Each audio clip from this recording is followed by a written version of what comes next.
What's up everyone, in this video I'll show you how to create a professional email for your website on Hostinger and also connect it to your Gmail account so that you can forward email from here to here.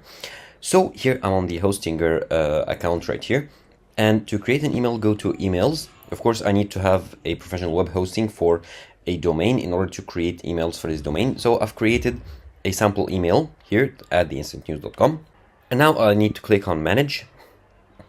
And in the overview, I need to create an email account. So like support at theinstantnews.com or about at theinstantnews.com, any email address. And once I selected the email address, the second step is to connect it to Gmail. Now here I've set up an email, a professional email address, so that something at mydomainname.com. And the next step is to go to Gmail, go here to settings, see all settings. And in the accounts and import tab, as you can see here, there is a professional email that I have imported from another provider.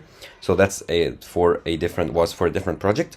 Now all you need to do is to click here to add an email account and enter the email account that you set up on Hostinger and continue the setup process to connect your professional email account on Hostinger to your Gmail.